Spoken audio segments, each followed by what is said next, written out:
अस्सलाम वालेकुम नाजरीन, प्रोग्राम ग्राउंड जीरो के साथ मैं हूं शिफा यूसुफजई। ईद के फौरी बाद हुकूमत मुखालिफ तहरीक शुरू करने के लिए मौलाना फजलुर रहमान के साथ अपने इख्तिलाफात ख़त्म करने की कोशिश करती दिखाई देने वाली पाकिस्तान तहरीक इंसाफ को इस वक्त खुद अंदरूनी इख्तिलाफात के एक बड़े चैलेंज का सामना है, जो कि अब पार्टी के कानूनी विंग को भी अपनी लपेट में ले रहा है। पहले वक्तों में हम सुनते तो होते थे कि भाई वकला वर्सेज सियासतदान या सियासी वर्कर वकला वर्सेज वकला की टीम, लेकिन अब ये मामला ज़रा आगे बढ़ गया है और पार्टी डिसिप्लिन की खिलाफ वर्जी के इल्ज़ाम पर अभी हालिया ही दिनों में शेर अफजल मरवत को जमात से निकाले जाने का इकदाम अभी ताज़ा ही था कि अब पीटीआई ने अपनी कानूनी टीम से फैसल चौधरी एडवोकेट को अलहदा करने का ऐलान कर दिया है। मीडिया ज़राए का यह दावा है कि ये अहकामात बराह रास्त इमरान खान की जानिब से जारी किए गए हैं, जिनके बाद फैसल चौधरी को पीटीआई वकला के व्हाट्सएप ग्रुप से भी निकाल दिया गया है, जिसकी एक बुनियादी वजह पार्टी सेक्रेटरी जनरल सलमान अकरम राजा की इमरान खान के साथ गुज़िश्ता रोज़ अडयाला जेल में होने वाली मुलाकात बताई जा रही है, जिसमें राजा साहब ने फैसल चौधरी के मुख्तलिफ बयानात का हवाला भी दिया। इस ताज़ा तरीन इकदाम के नतीजे में अब फैसल चौधरी पीटीआई और इमरान खान से मुतल्लिक तमाम कानूनी मामलात में नुमाइंदगी से महरूम हो गए हैं। आखिर ये सारा मामला है क्या, और चौधरी का अपने खिलाफ ये जो एक सारा मामला चल रहा है, इस सारे सिचुएशन पर रद्द-ए-अमल क्या है, इस हवाले से बात करने के लिए हमारे साथ मौजूद हैं पाकिस्तान तहरीक इंसाफ और इमरान खान के वकील, जो साबिक हैं या साबिक नहीं है ये हम इन्हीं से जानेंगे। फैसल चौधरी साहब, अस्सलाम वालेकुम। फैसल साहब, वालेकुम अस्सलाम। कैसे हैं सर? ठीक ठाक हैं? हमेशा ठीक। आप हमेशा ठीक है। यू लुक मतलब बड़ी हाई स्पिरिट्स में लग रहे हैं। रमजान भी आपका अच्छा गुजर रहा है लगता है। अब ये क्या मामला हुआ है सर? हमें तो मीडिया जराए से मालूम हुआ, आपको किससे ये खबर मिली थी? मुझे तो खबर ही नहीं मिली, मुझे तो इमरान खान साहब डायरेक्ट ही बताते हैं और मैं पीटीआई की लीगल टीम में, तो उनका तो मेरा लेना देना नहीं है। इमरान खान के केसेस हैं वो मैं देखता हूँ, कहेंगे तो देखते रहेंगे, नहीं कहेंगे तो नहीं देखेंगे, ये कोई इशू है। और मैं तो पॉलिटिकल ऑफिस होल्डर ही नहीं हूँ पार्टी का, इसलिए जो है ये बाकी जो आपने लंबा चौड़ा इंट्रो दिया, it's useless. Let's talk issues. ठीक है, यानी कि आप ये कह रहे हैं कि पार्टी से या सेक्रेटरी जनरल की तरफ से या किसी और वकील की तरफ से जो कि पार्टी का ओहदेदार भी हो, उनकी तरफ से आपको ये इंटीमेशन फॉर्मली पहुंचाई ही नहीं गई या आपको मिली ही नहीं कि आप अब इमरान खान की लीगल टीम का हिस्सा नहीं है या हैं? मेरे ख्याल में वो टेंशन डाइवर्ट करने के लिए रात को बात की गई थी, क्योंकि इमरान खान साहब का बयानिया बाहर नहीं आया। पहली दफा 20 जब उनका मैसेज बाहर नहीं आया है। इमरान खान साहब को जो पीटीआई के वर्कर्स हैं, हम सारे जो हैं, वो कोई ज़ाहिर है मेरा चेहरा देखने के लिए तो बाहर नहीं होते, वो बेकरार होते हैं कि अंदर से जो भी मीटिंग करके आएगा इमरान खान साहब की हेल्थ के बारे में, इमरान खान साहब की जो गुफ्तगू है, उनका स्पिरिट, उनका नैरेटिव, वो क्या होगा। वो आना ज़रूरी है, किसी का होना ना होना ज़रूरी नहीं है। लोग जो हैं वो इमरान खान साहब की जो गुफ्तगू है, जो पैगाम है, उसके मुतमनी रहते हैं। बाकी जो आने जाने वाले जो पैगाम देने वाले हैं वो बदलते रहते हैं। लेकिन अब जो मसला ये हो गया है शिफा, अब तो पैगाम खत्म हो गया। तो इमरान खान साहब का तो गैर एलानी पाबंदी तो आपके चैनल्स पे पहले ही है, ना आप उनकी शक्ल दिखा सकते हैं, ना वीडियो, ना तस्वीर, ना आवाज। तो अब अगर जो आएगी, नैरेटिव भी आना बंद हो गया, जो कि कल से नहीं आ रहा। पहली दफा ना उनका ट्वीट आया है, ना कोई और प्रेशर हुई है। कहा गया कि अडयाला के बाहर पाबंदी है। आज जो फैसला है मेरी उसमें और इंटरप्रिटेशन है कि वो अडयाला के बाहर पाबंदी नहीं है, वो अडयाला के बाहर हर जगह पाबंदी पे है। तो अच्छा, इसीलिए प्रेस कॉन्फ्रेंसेस नहीं हुई। देखे ना, है। अगर अलीमा बीबी जाके गुफ्तगू नहीं करेंगी बाहर, हाँ। तो अलीमा बीबी की गुफ्तगू पे पाबंदी लग गई है। हक तकरीर पे आप कैसे, इमरान खान साहब की नहीं वो तो बेशक जेल में उनके बुनियादी हकूक तो हैं, आप जो भी उनसे मिलेगा उसके बुनियादी हक पे पाबंदी लग गई। आपने कंसेंट दे दिया। मैं तो समझता हूँ कि कंसेंट को अगर आपने स्टेटमेंट देना तो पहले पार्टी में डिस्कस करते हैं, लीगल कमेटी में डिस्कस करते हैं, लोगों से शेयर तो करें ना। अच्छा, लीगल कमेटी इसके में आप बगैर थे? ऐसे कैसे इतना बड़ा फैसला अचानक हो गया? लीगल इमरान खान साहब से भी नहीं डिस्कशन हुई। ठीक है, लीगल कमेटी में आप थे और व्हाट्सएप ग्रुप में थे? पता नहीं कोई लीगल कमेटी, मैं तो उसमें कभी पार्टिसिपेट ही नहीं करता। वो तो ना कभी काम करते हैं, ना उन्होंने कभी कोई मामला किया है। वो जब किसी को आती है, होश आती है, तो जिस दिन वो इमरान खान साहब को बात करें तो वो कर लेते हैं। अच्छा, तो वो बेकार सी और कमेटी। व्हाट्सएप का जो ग्रुप है लीगल टीम का, उसमें हैं आप या वो थे? एक ही है ना, वो लीगल कमेटी का ठीक है, ग्रुप है, वो लीगल।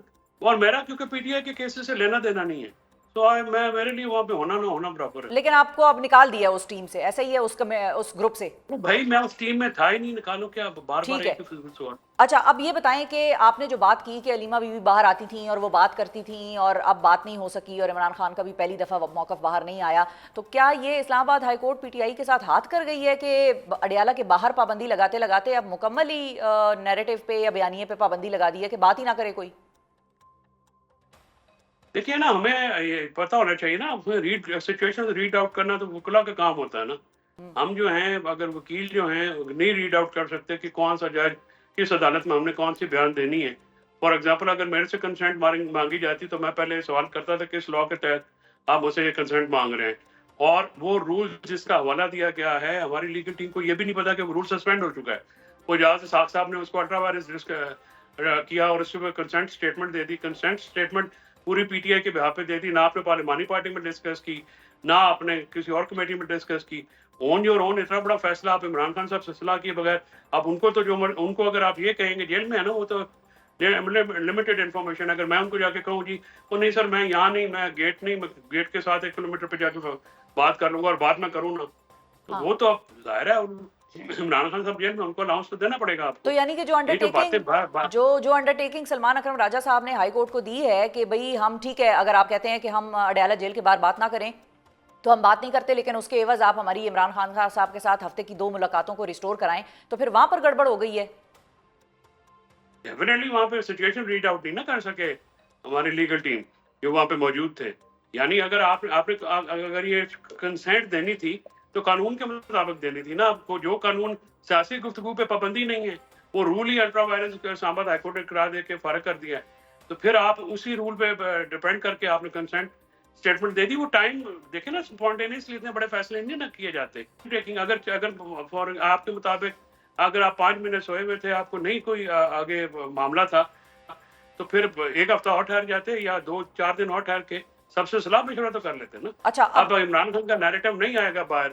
अब इस जराए से शिफा को मैं कहूँ कि जी आप जराए से देना, ये जराए वाली बात मुस्तनद नहीं होती, ठीक है। फिर इसमें फिल्टर हो जाती है बहुत सारी बातें। अच्छा, अब ये बताइए कि आपकी मुलाकात इमरान खान साहब के साथ आखिरी बार कौन सी कब हुई थी? और पिछले ट्यूसडे तो हुई थी, वो आगे भी हो जाएगी, वो कोई तो मसला नहीं। अच्छा, और उस ट्यूसडे की मुलाकात में आपकी उनके साथ क्या बातचीत हुई? मेरे उनके साथ यही उन्होंने कहा जाए मीडिया पे जो हमारा नैरेटिव है वो दें और बाकी अपना काम जो है वो आप करें। तो उनके देखिए जेल फैसिलिटीज जो जितनी भी इमरान खान और बुशरा बीबी की हैं वो मैंने लेके दी हैं, और मेरी जिम्मेदारी तो इमरान खान है और बुशरा बीबी का भी मैं वकील नहीं हूँ। सिर्फ इमरान खान साहब की जेल ठीक है। फैसिलिटीज, चाहे वो रीडिंग मटेरियल हो, टीवी हो, उनका अपना ये है अखबारें थी, फिर उनका बच्चों से जो 4 बार बात हुई है, 2-3 दफा मैंने कराई है, उसका ऑर्डर भी मौजूद है अपना ट्रायल कोर्ट का। तो ये सारी चीज़ें वहाँ पे मौजूद हैं, ऑलरेडी मौजूद हैं। तो आपने बुशरा बीबी की उनके साथ मुलाकात, वो भी मैंने कराई, बुशरा बीबी की अपनी फैमिली के साथ मुलाकात। तो जो मैंने करना था, बाकी पीटीआई जाने अपना काम जाने, हम तो रज़ाकार हैं ना जी। ठीक तो है। हम इमरान खान के लिए रज़ाकार हैं, हम हर किसी बंदे के लिए वॉलंटियर तो नहीं करेंगे।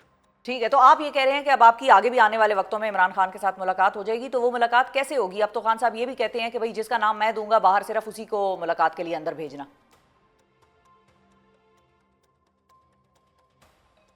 ये आप देखिएगा ना, ये क्लाइंट और वकील की प्रिविलेज होती है, ये मैं देखूंगा। ठीक और है। ना मैं किसी का मरहून मिन्नत हूँ, ना फैमिली के जरिए मैं आया हूँ, ना मैं पार्टी के जरिए आया हूँ। मुझे तो इमरान खान ने खुद बुलाया है, मुझे हटाएंगे भी वो खुद, रखेंगे भी वो खुद। और हटा खुद भी से दिया तो मेरी कोई हार्ट फीलिंग नहीं होगी, ठीक। क्योंकि ज़ाहिर है उनकी उनका उनका प्रिविलेज है। और अगर वो नहीं मुतमईन होंगे तो मुझे हटा देना चाहिए। जिससे मुतमईन हो उनको रखना चाहिए। मैं दुआ करता हूँ कि अल्लाह उनकी मुश्किलें आसान करे, और मैं बिल्कुल। दुआ करता हूँ कि ये उनका जो पैगाम है वो किसी सूरत ना रुके, क्योंकि बयानिए की जंग, नैरेटिव की जंग इमरान खान जीते हैं। और बाकी तो कोई देखे ना, हमारी लीडरशिप तो आती नहीं है, वर्करों ने जाने दी है, तो कोई 2-4 के अलावा कोई बंदा आए नहीं। तो ये लीड वर्कर इनके कहने पे कहाँ बाहर आएंगे? अच्छा, तो ठीक इमरान है। खान को देखते हैं। अच्छा, अब ये बताएं कि ऐसा तो नहीं है कहीं कि फवाद चौधरी साहब के हवाले से जो पार्टी की या पार्टी के वकीलों की या दीगर जो लोगों की राय है, उसका रैथ आप पे गिर रहा है? हो सकता है, डेफिनेटली हो सकता है। वो भी तो फवाद साहब भी तो जो बातें उन्होंने की, जैसा की, मैंने तो वैसे हमेशा उनको उनसे डिसोसिएट किया। ये मारने चारने ये वो सियासत में नहीं होता। बहरहाल ये इतने इनसिक्योर हैं, तो मुझे नहीं पता कि क्या इनसिक्योरिटीज हैं, क्यों इतनी परेशान रहते हैं। मैं कौन सा इतना आम आदमी हूं जिस पे पॉलिटिकल कमेटी के भी इजलास हो रहे हैं और इनके भी सारा दिन एक ही काम करते रहते हैं। बेहतर है इमरान खान साहब की ज़ात पे तवज्जो दें, उनको बाहर निकालने का कोई प्लान दें, उनको बाहर निकालने के लिए कोई कोशिश करें। और कोई लाएमंद नहीं जो वर्कर सुनना चाहते हैं। ठीक है, बाकी मेरा होना ना होना ये शिफा कौन से आप इम्पोर्टेंट खुद बात। को वैसे अंडर एस्टिमेट कर रहे हैं। वो इमरान खान साहब ने आपको अगर अपना वकील किया हुआ है तो फिर इतना अंडर एस्टिमेट तो आप ना करें अगलों को। अगले आपसे इतना तो इनसिक्योरिटी फील करेंगे ही ना, अगर अगलों को मौका नहीं मिल रहा और आप किसी मेन केस में उनकी आवाज़ बन रहे हैं तो फिर तो वो अंडरस्टैंडेबल होती है चीज़। लेकिन ये बताएं कि खान साहब से जो आपकी आखिरी मुलाकात हुई थी उसमें खान साहब ने कोई आपको ऐसी बात की थी या कोई तहफ़्फ़ुज़ात का इजहार किया था कि भाई ये चीज़ है, ये ना करना, या ये चीज़ ना कहना, या इस तरह की बात तुमने की है वो ना करना? नहीं, खान साहब ने कहा था कि जो उनका नैरेटिव है वो दे, पीटीआई का दायरा मैं देता नहीं हूँ ना, मेरा कोई मकसद है, मैं कोई पॉलिटिकल ऑफिस होल्डर तो हूँ नहीं। वो तो जमात जाने, उनका काम जाने। हम तो जैसे वर्कर्स होते हैं, सिंपथाइजर हैं। इमरान खान की वजह से पीटीआई के सिंपथाइजर तो हैं, लेकिन मेरा काम तो इमरान खान साहब का मैसेज देना है। जैसे आपने आर्मी चीफ का लेटर मैंने बाहर आके रिवील किया, फिर उसकी सजा भी मिली मुझे, जो है वो मुझे डिटेन किया गया। ये जो सारी बातें जो अंदर इमरान खान साहब जैसे कहते थे, मैं तो वैसे दोहरा देता था। हाँ, जो बाहर होता था वो अंदर बताता था, उसकी तकलीफ भी हो सकती है, लेकिन मेरे लिए ये प्रॉब्लम नहीं है। मैं तो जो देखूंगा मैं तो वही कहने का आदी हूँ, और वो मैं कहता हूँ। ठीक है। अच्छा, अब एक जो हमें आपकी सारी बात से समझ आई है कि आपकी चार्जशीट बड़ी सीरियस है कि बेसिकली आपने सवाल उठाया है पीटीआई की लीगल टीम पे भी, उनकी स्ट्रेटजी पर भी। आपने ये भी कहा कि भाई लीडर बाहर नहीं आते, और आपने साथ में ये भी बताया कि आपको किसी लीडर ने नहीं बताया, ना ही किसी ने इन्फॉर्म किया कि भाई खान साहब ने कोई ऐसी बात कही है या नहीं कही है, मुझे तो तो ये भी आपको नहीं नहीं पता पता। कि हाँ, मेरे पर इल्जाम क्या, जब आएगा तो मैं कन्फ्रंट तो करूंगा इमरान खान साहब से। मैं पूछूंगा कि किसने क्या बात की है। मेरी ठीक है। एब्सेंस में, मेरी अदम मौजूदगी में जो बात हुई है, मैं उसको, I am not the one who will be thrown under the bus, I will rather throw the bus out. Oh अच्छा, ठीक है। अच्छा, अब ये बताएं कि अगला जो आपका केस है जिसमें आप खान साहब के वकील हैं, वो कौन सा केस है? वो तो यही दो केसेस हैं, इसमें भी कुछ भी नहीं है। ना मैंने वो ओपन ट्रायल की दरखास्त दी हुई है, ये ना कोई काम करता है ना करने देता है। वो ओपन कोर्ट की जो उनका ओपन कोर्ट में ट्रायल है, वो मैंने एप्लीकेशन दी है। वो कोई और टेकअप कर ले, वो काम तो करे ना। चले किसी का होना ना होना, काम तो करे। उनका 20 महीने हो गए, 21 महीने he is behind the bars. ना बाहर किसी ने शक्ल देखी है, ना आप लोगों की एक्सेस है, ना इंटरनेशनल मीडिया की, ना लोकल मीडिया की। ठीक है, अब उसको आप करें या आप इनकी जो पीटीआई वालों की जो अपना लंच है उनको पालें। भाई मेरा तो ये काम नहीं है। मैं तो इमरान खान साहब के मकासद के लिए आया था, हूँ, और आगे भी अगर होऊंगा तो उनके लिए काम करूंगा। पीटीआई ने अगर वकील करना तो फिर करेंगे बात, जब कोई ऐसी बात होगी। सही है, सही है। और आखिरी सवाल मेरा आपसे फैसल साहब ये है कि सलमान अकरम राजा साहब के लिए कोई आपका पैगाम है जो हमारे प्लेटफॉर्म से आप देना चाहें? और ये मैं इसलिए आपसे पूछ रही हूँ कि पहले भी आपके साथ एक चपकलिश कह लें या एक मामला कह लें, वो उन्हीं के साथ एक उठा था, फिर उसमें खैर मामला सुलह सफाई हो गई, मामला रफा दफा हो गया। अब दोबारा से जो ये मामला उठा है तो इसमें भी उनका नाम तो बहरहाल आ रहा है।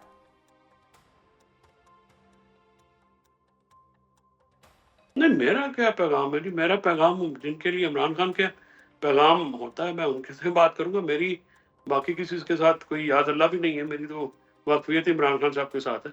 उन्हीं के लिए जो है वो हमेशा हाजिर है, दिलो जान से हाजिर है। बाकी अगर कोई उनका लगता लाता है फैमिली है, उनका भी रिस्पेक्ट इसलिए है कि वो इमरान खान की फैमिली है, और इमरान खान साहब की वजह से। वरना जो है किसी का कोई देन नहीं है, ना कोई एहसान है। इमरान खान साहब ने हमेशा इज्जत दी है, प्यार दिया है, उनके एहसान है, और वो दिए नहीं जा सकते। जैसा वो कहेंगे वैसा होगा। ठीक है, ठीक है। और अब चूंकि ये सारी बात चल रही है तो इसलिए मैं आपसे ये सवाल भी पूछूंगी कि पीटीआई बतौर पार्टी, आप जाहिर है खुद को उसके साथ एसोसिएट नहीं करते, आप खान साहब के साथ अपने आप को एसोसिएट करते हैं। मेरे लिए पीटीआई इमरान खान है ना। हाँ ठीक है, वो सही है आपकी बात। मेरे लिए मेरे और वर्कर्स के लिए, जो हम वर्कर्स हैं, हम पीटीआई सिर्फ इमरान खान साहब की जात को समझते हैं। ठीक है, अब जो एक जमात है जिसके के लीडर इमरान खान है, उस साइड वो लोग भी तो इमरान खान को ही अपना लीडर समझते हैं, कहते तो है ना। अब हम, वो कुछ करें तो सही ना।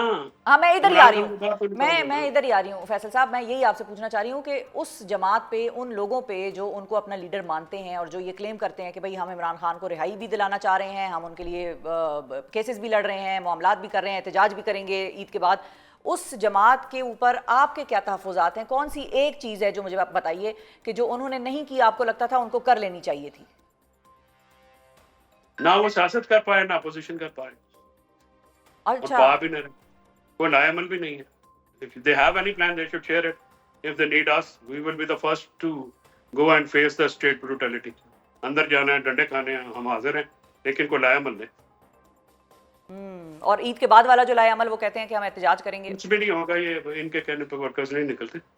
इनके कहने पे कोई भी नहीं निकलता। ये खुद कभी आते नहीं, या जो नहीं आते तो उनके लिए जो है वो कोई भी नहीं निकलेगा। बहुत शुक्रिया फैसल साहब, तो बहुत शुक्रिया, आपने वक्त निकाला प्रोग्राम के लिए। ये थे फैसल फरीद चौधरी साहब, और जो खबरें सुन रहे थे हम भी, आप तक हमने वो खबरें पहुंचाई हैं। फैसल साहब का अपना मानना और क्लेम यही है कि मुझे भी किसी ने नहीं बताया, और ना ही मुझे किसी की तरफ से कोई इंटीमेशन आई है कि मैं इमरान खान का वकील हूँ नहीं हूँ। ये बात मैं जब उनसे मेरी अगली मुलाकात होगी, जो कि उन्होंने क्लेम किया है कि वो भी होगी आगे मुलाकात, मैं उसमें उससे उनसे क्लियर करूँगा कि भाई कोई बात है, क्या बात है, मेरे बारे में किसने क्या बात आके की। सो ये तो एक सिलसिला है जो अब ये शुरू हो गया है, और देखते हैं कि इसका अंजाम क्या होता है। बहरहाल हमें लेना है यहाँ पर एक छोटा सा वक्फा, वक्फे के बाद वापस आएंगे तो कुछ बात करेंगे आईएमएफ के पाकिस्तान के हवाले से जो स्टेट लेवल एग्रीमेंट हो गया है, और वहाँ पर अब पाकिस्तान को क्या मिलेगा, और हुकूमत पाकिस्तान की जानिब से कौन सी ऐसी शराइत हैं जो कि आईएमएफ के आगे मान ली गई हैं, और अब हम पे कोई मज़ीद सख्तियाँ होने लगी हैं या मामलात अच्छे हैं, ये आपको बताएंगे एक वक्फे के बाद। Stay with us. Welcome back नाजरीन। मुआशी फ्रंट से पाकिस्तान के लिए एक अहम खबर सामने आई है, और वो है पाकिस्तान और आईएमएफ के दरमियान प्रोग्राम के पहले जायजे के लिए तय पा जाने वाले स्टाफ लेवल मुआहदे की मंजूरी का। आईएमएफ की जानिब से पाकिस्तान को कुल 2 अरब डॉलर की किस्त के इजरा के लिए स्टाफ लेवल एग्रीमेंट की मंजूरी दे दी गई है, और अब हतमी मंजूरी आईएमएफ का एग्जीक्यूटिव बोर्ड देगा। इसके साथ साथ आईएमएफ ने क्लाइमेट चेंज यानी कि मौसमियाती तब्दीली के बढ़ते चैलेंज से निमटने के लिए 1.3 अरब डॉलर की क्लाइमेट फाइनेंसिंग की भी मंजूरी दे दी है, जो कि इब्तदाई तौर पर अब 28 माह की मुद्दत के लिए होगी। अपने एलामिये में आईएमएफ ने पाकिस्तान की मुआशी सूरत हाल में बेहतरी आने का एतराफ़ किया है, और साथ ही ये खबरदार भी किया है कि पाकिस्तान को माहौलियात से मुतल्लिक खतरात का बदस्तूर सामना रहेगा। आईएमएफ प्रोग्राम की इब्तदाई मंजूरी और मुआशी चैलेंजेस पर बात करने के लिए हमारे साथ मौजूद हैं मुशीर बराए वज़ीर ख़जाना खुर्रम शहजाद साहब। अस्सलाम वालेकुम खुर्रम साहब। अस्सलाम वालेकुम। बहुत शुक्रिया खुर्रम साहब, आपने वक्त निकाला प्रोग्राम के लिए। सबसे पहले तो ये बताइए कि आईएमएफ के साथ जो स्टाफ लेवल मुआहिदा तय पाया है, उसके तहत अब पाकिस्तान ने कौन सी शराइत पूरी करना है, और इस हवाले से हमें टाइम फ्रेम क्या दिया गया है? अब बहुत शुक्रिया शिफा मुझे लेने के लिए। देखें, कोई नई शराइत नहीं है, और एक रिव्यू अच्छा हुआ है, और रिव्यू जो है उसका स्टाफ लेवल एग्रीमेंट हो गया है।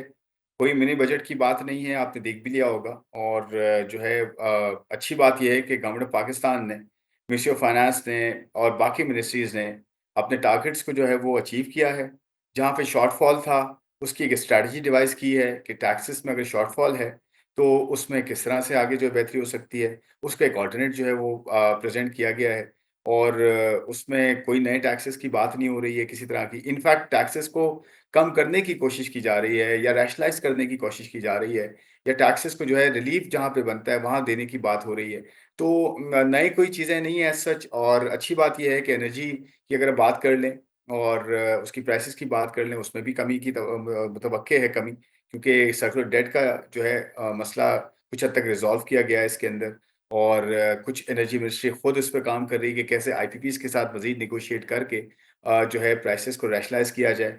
कर्ज़ों की अदायगियों में कमी हुई है, और उसकी वजह से आपको जो है एनर्जी की प्राइसेस में कमी मुतवक्के है। हम भी एक्सपेक्ट करते हैं कि एनर्जी की प्राइसेस कम हो सकती हैं आगे जाते हुए। ऑयल प्राइसेस नीचे आई हैं, रुपया आपका स्टेबल है। और आपने देखा होगा आईएमएफ ने कैटेगोरिकली लिखा भी है अपनी प्रेस रिलीज़ में, आईएमएफ स्टाफ ने, कि जी किस तरह से स्ट्रक्चरल रिफॉर्म्स को परस्यू किया जा रहा है, किस तरह से इन्फ्लेशन को जो है एक सर्टेन हद पे जो है वो मैनेज किया जा रहा है, और किस तरह से इंटरेस्ट रेट से लेकर किस तरह से जो है एग्रीकल्चर टैक्स में जो है वो बेहतरी हुई, उसमें जो है प्रोग्रेस हुई है, जो कि कभी नहीं हुई पहले। तो ये वो ख़ास सीधा-सीधा एरियाज़ हैं जिनको हाइलाइट किया गया है, जो कि आगे जाते हुए जो है मज़ीद पेव करेंगे रास्ता, मज़ीद रास्ता जो है वो खोलेंगे जो है स्ट्रक्चरल रिफॉर्म्स का, ग्रोथ की तरफ, इन्वेस्टमेंट की तरफ, और एक आम आदमी की जो है वो बेहतरी की तरफ। तो खुर्रम साहब, एक बात जो जानना चाह रही हूँ आपसे कि आईएमएफ एलामिये में ये कहा गया है कि पाकिस्तान की इक़्तिसादी सूरत हाल में बेहतरी आई है। वो कौन से 3 एरियाज़ हैं जिनमें हमने बेहतर कारकर्दगी दिखाई है? देखिए, सबसे बड़ा जो एक आम आदमी को रिलेट करता है, जो आम आदमी को इम्पैक्ट करता है, वो तो इन्फ्लेशन है। आप देखें, इन्फ्लेशन की शरह जो है वो जो फरवरी की शरह आई है 1.5% आई है, जो कि 9.5 साल के लोवेस्ट पे है शरह। और इस जो मार्च का महीना जा रहा है, रमज़ान में, वैसे तो रमज़ान में आपको पता है कभी भी बहुत कम ऐसा हुआ है कि प्राइसेस जो हैं वो नीचे गई हों। अब इस मरतबा भी जो है स्पाइक्स हैं डिफरेंट प्राइसेस में। चाहे वो शुगर कह लें, कुछ और जो है वो कमोडिटी प्राइसेस में स्पाइक्स है। लेकिन इसका इसका जो है वो गवर्नमेंट ने इस पे एक्शन भी जो है प्लान किया है। और आपने देखा होगा शुगर प्राइसेस से रिलेटेड बहुत सारे ऐसे पॉलिसी एक्शंस थे जो गवर्नमेंट ऑफ पाकिस्तान ने और प्राइम मिनिस्टर ने भी जो है इस पे अपनी जो है वो डायरेक्शंस दी हैं। लेकिन अगर आप ओवरऑल इन्फ्लेशन की बात करें तो उसमें जो रेट है वो आपका 9.5 साल के लो पे आ गया है। और साथ साथ अगर मार्च की बात करें तो स्ट्रीट ये कहती है, एक्सपेक्टेशंस ये हैं मार्केट की, कि 1% तक इन्फ्लेशन हो सकती है। तो ये बड़ी बात है कि आपकी इन्फ्लेशन की शरह जो है थमी है, ताकि जो है वो जो पहले शरह बढ़ रही थी 38%, 40%, 49% फूड की शरह में इजाफा हो रहा था महंगाई में, वो थम गया है। तो ये एक बड़ी डेवलपमेंट है और आईएमएफ ने भी इसका जो है वो जिक्र किया। दूसरी जो बड़ी चीज़ है वो फिस्कल डेफिसिट है, यानी कि जो खर्चे हैं गवर्नमेंट ऑफ पाकिस्तान के और जो टैक्सेस हैं उनमें जो है एक जो है वो बेहतरी हुई है और उसमें एक बैलेंसिंग एक्ट नजर आया है। जो आईएमएफ का टारगेट था उससे बेहतर टारगेट जो अचीव किया है गवर्नमेंट ऑफ पाकिस्तान ने। तो ये दूसरी चीज़ थी। तीसरी चीज़ आप देखें कि इंटरेस्ट रेट्स में कमी हुई है, काफ़ी हद तक कमी हुई है। उसके साथ साथ एनर्जी प्राइसेस में जो है आपको नजर आएगी कमी होते हुए। तो स्ट्रक्चरल रिफॉर्म से एग्रीकल्चर टैक्स का जो जो जिक्र किया गया है वो बड़ा इंपॉर्टेंट एस्पेक्ट है, क्योंकि एग्रीकल्चर टैक्स की जो लेजिस्लेशन हुई है चारों असेंबलीज ने मिल के लेजिस्लेशन की है अपने अपने एरियाज में, और ये इकोनॉमी को प्रेफरेंस दी है पॉलिटिक्स के ऊपर। ये बहुत बड़ी डेवलपमेंट है, ये आईएमएफ ने इसको जो है रिकग्नाइज किया है। तो ये ऐसी चीज़ें चीज़ें जो है वो चीज़ें हैं जो कि आईएमएफ ने लिखा भी, और ये आगे जाते हुए आपके इम्पैक्ट इसको नजर आएंगे कि एक आम आदमी की जिंदगी में बेहतरी हो इनके थ्रू, ताकि टैक्स सही जगह लगे, खर्चे कम हो, महंगाई की शरह कम रहे, इंटरेस्ट रेट्स कम रहें, इन्वेस्टमेंट हो, इंडस्ट्री को फायदा हो और बिजनेसेस चलें, ताकि जो एम्प्लॉयमेंट क्रिएट हो, पॉवर्टी में जो है वो कमी आ सके। खुर्रम साहब, आईएमएफ ने इस खदशे का इजहार किया है कि पाकिस्तान और उसकी मईशत को कुदरती आफात का सामना रहेगा और इस हवाले से $1.3 अरब की क्लाइमेट फाइनेंसिंग की भी मंजूरी दे दी गई है। इस रकम को खर्च करने के लिए हमारी प्रायोरिटीज़ क्या होंगी? ये पैसे कहाँ कहाँ हम खर्च करेंगे? ये बहुत अच्छा सवाल है और ये बड़ी अच्छी डेवलपमेंट है, क्योंकि देखिए नॉर्मली ये होता है कि आईएमएफ से हम लोन्स लेते हैं, आईएमएफ से एक प्रोग्राम करते हैं, उसके बाद उस प्रोग्राम के कुछ हिस्से होते हैं 6-6 महीने बाद या 3-3 महीने बाद डिफरेंट प्रोग्राम्स की जो है वो नेचर के हिसाब से रिव्यूज होते हैं। तो ये पहला रिव्यू था। ये जो 37 महीने का प्रोग्राम है इसका पहला रिव्यू था। इसके नतीजे में हमें बोर्ड के अप्रूवल के बाद, जो कि अप्रैल में है आईएमएफ के बोर्ड का, उसके बाद $1 अरब हमें रिसीव होंगे। और जो आपने बात की है ये बहुत बड़ा एरिया है, बहुत बड़ा रिस्क है पाकिस्तान के लिए, एग्जिस्टेंशियल रिस्क है क्लाइमेट का। दो बड़े जो है हम देखते हैं, दो बड़े रिस्क हैं शिफा। वन इज क्लाइमेट, जो कि Pakistan one of the worst hit countries in the world. Second जो है वो आपका पॉपुलेशन ग्रोथ है। और पॉपुलेशन ग्रोथ के साथ तो और बहुत ज़्यादा जो है सब इश्यूज हैं, जिसमें हेल्थ आप कैसे मैनेज कर रहे हैं, एजुकेशन में आपके बच्चे कितने आउट ऑफ स्कूल हैं, पॉवर्टी, लर्निंग पॉवर्टी कितनी ज़्यादा है। तो ये सब चीज़ें अकाउंट फॉर की गई हैं, और ये खासकर क्लाइमेट का आईएमएफ ने रिजिलियंट फाइनेंस फैसिलिटी जो है आरएसएफ दिया। रिजिलियंस जो है फाइनेंस है बेसिकली। ये क्या है? ये बेसिकली क्लाइमेट से रिलेटेड जितने आफात आती हैं, आपके जितने मसले हैं, ग्लेशियर आपके पिघल रहे हैं, 13,000 ग्लेशियर्स में 10,000 जो है जो है वो आपके आहिस्ता से पिघल रहे हैं। तो ये बड़े मसले हैं जो कि आपके क्लाइमेट को हिट करें। आप देखिए 2022 में जो सैलाब आया था, तकरीबन $30 अरब का पाकिस्तान में नुकसान हुआ था और 1/3 पॉपुलेशन हिट हुई थी। कितने लोग बेचारे अपनी जिंदगियों से हाथ धो बैठे थे और अपने जमा पूंजी से हाथ धो बैठे थे। तो ये देखें, ये बड़ा बहुत बहुत की इशू है। तो इन्होंने $1.3 बिलियन उसमें भी हमें ऐड कर दिया है, ताकि हम उसको यूज करके अपने क्लाइमेट के जो रिस्क हैं इनको कम कर सके। इसमें वेरियस प्रोजेक्ट्स हैं, इसमें पूरा एक प्रोग्राम कर सकते हैं कि उसमें क्या क्या इश्यूज हैं, किस तरह प्रोजेक्ट्स होंगे, कौन उसमें पब्लिक प्राइवेट पार्टनरशिप कैसे होगी, कैसे उसको हम आगे लेके चलेंगे, कैसे उसके इम्पैक्ट्स आएंगे। ये केपीआई ड्रिवन है। परफॉर्म करेंगे पैसे मिलेंगे, न दिखाएंगे रिजल्ट्स तब पैसे मिलेंगे। तो ये बड़ा अच्छा एक डेवलपमेंट है कि एडिशनल फाइनेंसिंग $1.3 बिलियन की ऐड हो गई है, जो कि 28 मंथ पे मुनस्सर होगी। और आप देखेंगे कि इसकी वजह से क्लाइमेट में काफ़ी ज़्यादा हमारे यहाँ बेहतरी आ सकती है। अच्छा खुर्रम साहब, ये पाकिस्तान में बिजली का इशू तो एक अरसे से चला आ रहा है और सार्फिन को अक्सर ही ये गिला शिकवा रहा है हुकूमतों से कि भाई बिजली की कीमतें बढ़ गई हैं। आप लोग उसको जस्टिफाई करते हैं और आवाम बहरहाल उस पर शोर मचाती है। पिछले दिनों सोलर का भी तनाज़ा हमने देखा कि उठ गया था और नरखों की कीमतें जो हैं कि जो कहा जा रहा था हुकूमत की तरफ से कि ग्रिड पर बोझ है जी, जिसने सोलर पैनल लगाया हुआ है और सोलर वाले जो हैं कस्टमर्स, उनको जो पैसे जा रहे हैं उसके अगर रेट ज़्यादा होंगे तो वो ग्रिड पर बोझ है। तो इस हवाले से मिफ्ता साहब ने भी ये इशू रेज़ किया था और उन्होंने भी ये बात की थी कि कायदे-आज़म सोलर पार्क का उन्होंने हवाला दिया था कि कायदे-आज़म सोलर पार्क को जो अदायगी हो रही है वो ग्रिड पर बोझ नहीं है और उसका रेट ज़्यादा भी है तो भी वो ग्रिड पर बोझ नहीं है, लेकिन आम सारिफ को जो अदायगी हो रही है वो ग्रिड पर बोझ है। तो बहरहाल अब हमारा जो आईएमएफ है उसको इस बात पर राज़ी कर लिया गया है कि बिजली बिल्स में सारिफिन को रिलीफ दिया जा सकेगा, या आईएमएफ का इस पर एतराज़ बहरहाल बरकरार है? नहीं, देखिए आईएमएफ इस चीज़ पे क्यों एतराज़ करेगा कि जो है कीमतें बेहतर मैनेजमेंट की रिजल्ट की सूरत में जो है वो अवाम को कम मिले। ये तो आईएमएफ तो इस पे कुछ नहीं कहता। आईएमएफ ये कहता है कि जी आप सब्सिडाइज़ ना करें। आप जो प्राइसेज़ हैं, जो आपको कॉस्ट पड़ रही है, वही आप पास ऑन करें, ताकि आपकी जो फिस्कल पोज़ीशन है, जो आप मुझसे कर्ज़ा लेते हैं और वो बहा देते हैं एक्सपेंडिचर्स में, सब्सिडियाँ दे के शॉर्ट टर्म रिलीफ दे देते हैं। ड्रग पे आपने लगाया हुआ है लोगों को, पार्डन माय वर्ड्स, कि आपने शॉर्ट टर्म रिलीफ दे देते हैं और लॉन्ग टर्म सस्टेनेबिलिटी अपनी नहीं देखते, और पॉलिटिकल कॉल्स आपकी ज़्यादा होती हैं। तो वो इस पे ये कहता है कि जी आप मुझसे, just like any other bank, कि आप मुझसे पैसे लेते हैं तो उसको सही यूटिलाइज़ करें, अपनी बेहतरी भी करें और मुझे भी पैसे वापस दें। तो देखें, इसमें आईएमएफ का कोई ये चीज़ नहीं है कि जी प्राइसेज़ कम ना करें।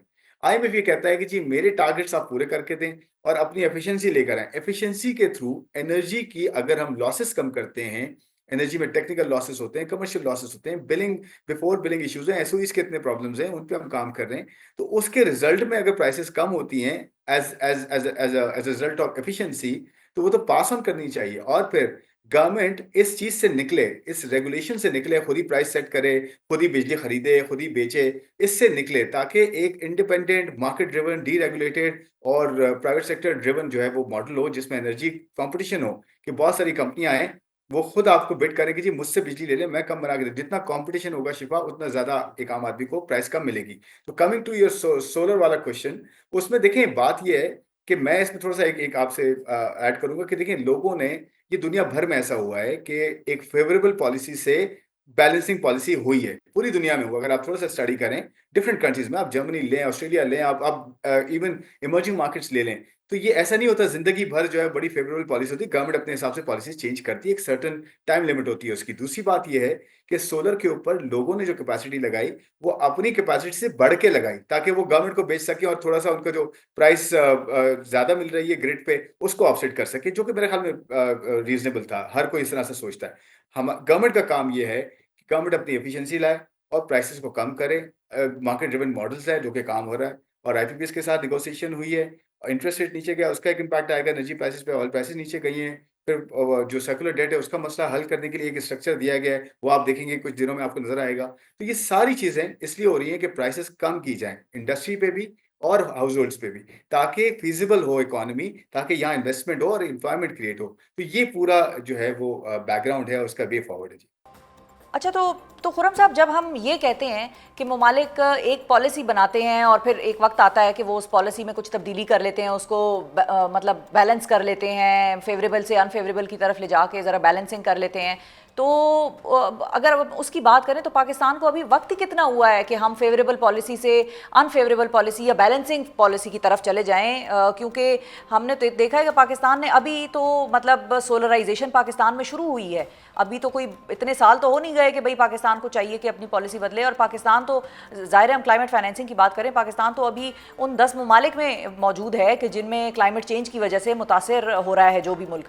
तो हमें तो इन सोलराइजेशन के मंसूबों को इनकरेज करने की ज़रूरत है, सोलर लगाने वालों को, और जो लगा रहे हैं सोलर, वो तो ठीक आपने बात की है कि उनका भी माइंड में होता है कि हमें हुकूमत की तरफ से बेहतर नर्ख मिले, क्योंकि लोगों के लाखों रुपए लग रहे हैं और 17 लोग 27 लाख रुपए अपने सोलर पैनल्स पे मतलब लगा रहे हैं। अपनी भारी सेविंग्स जो हैं वो उन्होंने उस साइड की तरफ मुंतकिल कर दी। इस पर मुझे अमेरिका की वैसे एक बड़ी इंटरेस्टिंग मिसाल भी याद आती है कि वहाँ पर गाड़ियों का माफिया हुआ करता था, वहाँ पर घोड़ों का माफिया हुआ करता था एक्चुअली। और जब गाड़ियाँ बनना शुरू हुई और घोड़ा माफिया जो था, वो घोड़ा गाड़ी माफिया, वो घबरा गया और उन्होंने भाई हुकूमत पे बड़ा प्रेशर डालना शुरू कर दिया कि भाई ये जो आप लोग कर रहे हैं 4 पहियों वाली एक स्टील के इंजन को लेकर आ रहे हैं, तो इससे तो हमारा कारोबार बड़ा मुतासर होगा, और ये आप क्या कर रहे हैं। उसकी बड़ी मीम मेख निकाली उन्होंने गाड़ियों की, लेकिन इवेंचुअली गाड़ी प्रिवेल्ड और घोड़ा गाड़ी रिडंडेंट हो गई, गाड़ियाँ आ गई। तो पॉलिसी तो चाहे जैसी भी हो, लोग उस तरफ चले ही जाते हैं किसी ना किसी तरीके से, और वो एक टाइम आता है कि फिर लोग उसी साइड के हो जाते हैं। तो मतलब लोग ऐसा ना हो कि लोग पॉलिसी से ही आप लोगों की मुतनफ़र हो जाएं और गवर्नमेंट के ग्रिड से निकल कर सोलर की तरफ चले जाएं और बैटरी की तरफ चले जाएं। नहीं तो देखें, इसमें गवर्नमेंट तो इनकरेज कर रही है कि सोलर पे जाएं आप।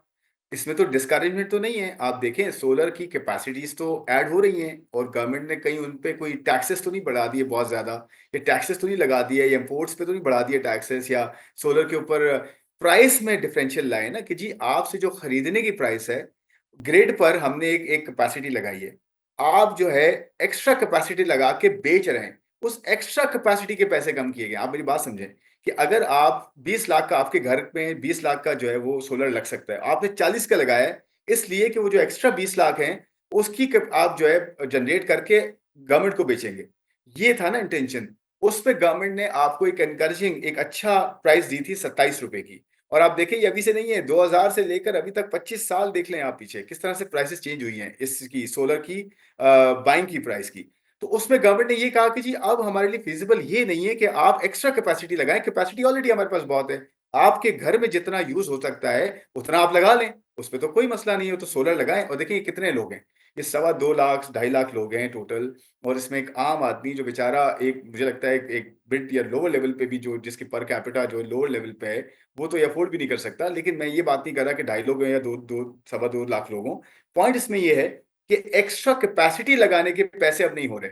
ये पॉलिसीज दुनिया भर में शिफा चेंज हुई हैं, और गवर्नमेंट तो इनकरेज कर रही है क्लाइमेट के वजह से कि रेजिलियंस फाइनेंस जो मिल रहा है, और जो बाकी क्लाइमेट हेड कंट्री हैं हम, उसकी वजह से तो सोलर को इनकरेज किया जा रहा है। सिर्फ ये है कि price from time to time change होता रहेगा। वो आईपीपीएस के साथ भी किया है, वो सोलर के जो एक्स्ट्रा कैपेसिटी वाले लोग थे उनके साथ भी किया है। आगे जाते हुए ये चेंजेस होती रहेंगी, हो सकता है आगे जाके फेवरेबल हो जाए दोबारा। तो ये देखें, ये वॉलेटाइल, ये एक्चुअली इवॉल्विंग चीज है। ये नहीं कहा जा सकता कि इसकी वजह से डिस्करेजमेंट हो रही है, डिस्करेजमेंट बिल्कुल नहीं हो रही। बहुत शुक्रिया अदा करेंगे खुर्रम शहजाद साहब। नाजरीन हमारे साथ मौजूद थे और IMF के साथ जो हमारे मुआहदा तय पाया उसके हवाले से बात हो रही थी। नाजरीन यहाँ पर मैं शामिल करूंगी प्रोग्राम में एक छोटा सा वक्फा। वक्फे के बाद जब वापस आऊंगी तो सहाफ़ियों के हवाले से बात करेंगे। एक पाकिस्तान के मारूफ सहाफ़ी फरहान मलिक साहब का केस चल रहा है और उनके केस में क्या क्या चीज़ें जो हैं वो रूनुमा हुई हैं, किस तरीके से अब वो केस चल रहा है और उनके केस के फैक्ट्स वगैरह क्या हैं, किस किस्म के इल्ज़ामात उन पर लगाए गए हैं और अदालत का उनके केस के हवाले से अब किस किस्म का रवैया या मौक़िफ़ जो है वो सामने आ रहा है। इस हवाले से हम बात करेंगे एक वक्फे के बाद। Stay with us.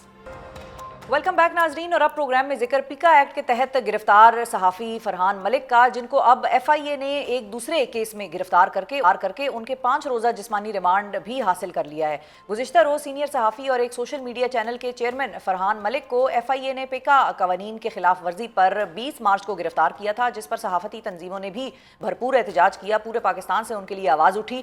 गुज़िश्ता रोज़ इस मुकदमे में कराची की मकामी अदालत ने फरहान मलिक को जुडिशल रिमांड पर भिजवाने के अहकाम जारी किए थे। ताहम 24 घंटों के अंदर ही फरहान मलिक को FIA ने सॉफ्टवेयर के जरिए गैर मुल्कियों से उनका खुफिया डेटा हासिल करने और ऑनलाइन फ्रॉड के इल्जाम पर एक नए मुकदमे में गिरफ्तार करके उनका जिस्मानी रिमांड हासिल कर लिया है। अब ये सारा मामला क्या है आखिर, और फरहान के खिलाफ एक नया मुकदमा कैसे दर्ज हो गया जब पुराना मुकदमा दर्ज हुआ अभी 1-2 दिन ही हुए थे, उस पर बात करने के लिए हमारे साथ मौजूद हैं फरहान मलिक के वकील अब्दुल मुइज़ जाफरी साहब। अस्सलाम वालेकुम जाफरी साहब।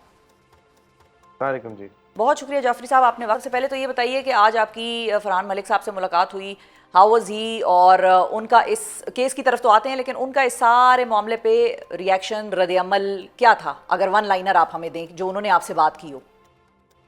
वो साबित कदम है जी और कॉन्फिडेंट हैं, और ये यकीन उनके अंदर मुकम्मल है कि वो हक़ में हैं। और जब भी वो अपनी फैमिली से मिलते हैं, अपने दोस्तों से मिलते हैं, तो उनसे यही कहते हैं हमने कुछ गलत नहीं किया है, हाँ, हमें किसी चीज़ से पीछे हटने की ज़रूरत नहीं है, डरने की ज़रूरत नहीं है। He is an incredibly brave person. और उनका देखें, बातें करना आसान होता है लेकिन जब वक्त आता है उस पर अगर इंसान अपने टेक्सचर को बरकरार रखता है तो वो बड़ी बात होती है। और वो फरहान साहब के अंदर हमने जो दोनों पेशियां हैं, जो भी सिलसिला हुआ है उसके मुकम्मल तौर पे मुसलसल उसके अंदर देखी है। ठीक है, अपने सारे लोग जो है उनको शुक्रिया अदा करते हैं, जेन्युइनली मूव होते हैं उस वजह से, क्योंकि ये सॉलिडारिटी जो है इससे भी फ़र्क पड़ता है, चाहे आज इतना पढ़ना पड़ा हो इस कोर्ट पे, बिल्कुल, लेकिन इस सॉलिडारिटी से भी असर आता है। ऑफ कोर्स, बिल्कुल। अच्छा, अब आ जाते हैं रफ़ के, ज़रा हमें भी ये समझाएं कि ये माजरा क्या हुआ। कल ही फरहान मलिक साहब का अदालत ने जुडिशल रिमांड पर भेजने का जो है अहकाम जारी किए और आज उनकी एक नए मुकदमे में गिरफ्तारी हो जाती है और उसके बाद उन्हें जुडिशल रिमांड पर भिजवा दिया जाता है। तो ये नया मुकदमा कैसे दर्ज हो गया? देखें, ये मजाक जो है वो पहले मुकदमे से ही शुरू हुआ था कि आपने एक इंक्वायरी कर रहे हैं, आप 4 महीने से इंक्वायरी कर रहे हैं। आपने इंक्वायरी का जब कॉल अप नोटिस भेजा था नवंबर 8 को, तो उसमें जो 5 लाइनें आपने लिखी हुई थी कि हमें पता चला है कि आप एक फ़लाँ यूट्यूब चैनल के मालिक हैं और इस पर एंटी स्टेट मवाद है, तो आप आके ज़रा जवाबदही करें और इसमें डिफेमेटरी मटेरियल है। ठीक है। और उसके बाद 4 महीने गुजर गए, बारहा आपने उनको बुलाया, तंग किया। कोर्ट ने, जिस ज़माने में हमारे कोर्ट्स आज़ाद होते थे, तो उस ज़माने में कोर्ट्स ने हुक्म इम्तनाई भी दिए इस तरह की हरासगी के ख़िलाफ़, फिर वो हट गए।